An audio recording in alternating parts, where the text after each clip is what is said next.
I grew up going to church with that, and I felt that I had an understanding of who God was, like having that head knowledge that He died for my sins, yet my life didn't reflect my faith. Throughout high school, I kind of was dabbling with sin, with alcohol, and with drugs, and then I felt that once I actually got that opportunity to go to college away from my parents for the first time, then that's when I kind of went head first into the party scene.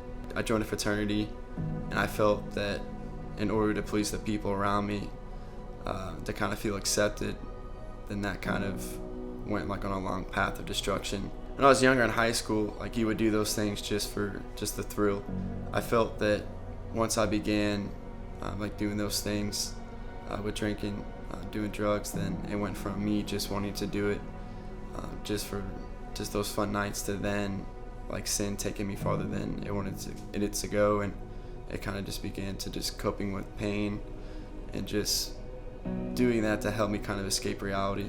But ultimately it kind of just brought me deeper and deeper kind of into that sorrow. Freshman year I got my first MIP, and then fast forward to my sophomore year, I got my second MIP, going out drinking, losing control, and then that ultimately led to me fast forward to my junior years when I got behind the wheel, heavily intoxicated, with my buddy in the car, later wrecked my car, and then that allowed for that last straw to kind of happen with me waking up after another night of drinking with a busted face from the previous night. That kind of just through all that then kind of allowed me to just have that understanding that there has to be something more.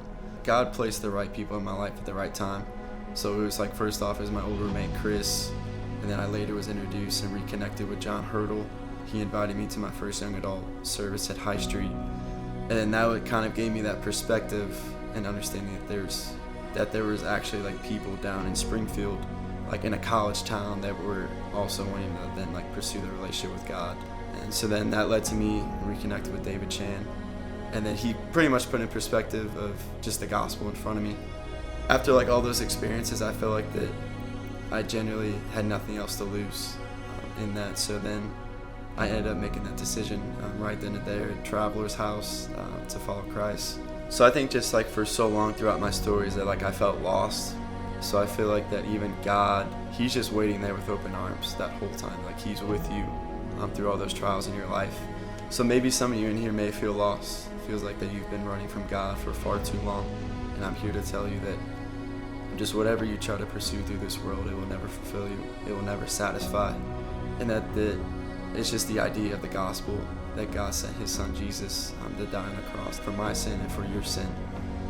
And that through that is by grace that we're saved, and that there's nothing that we can do to then work our way into heaven.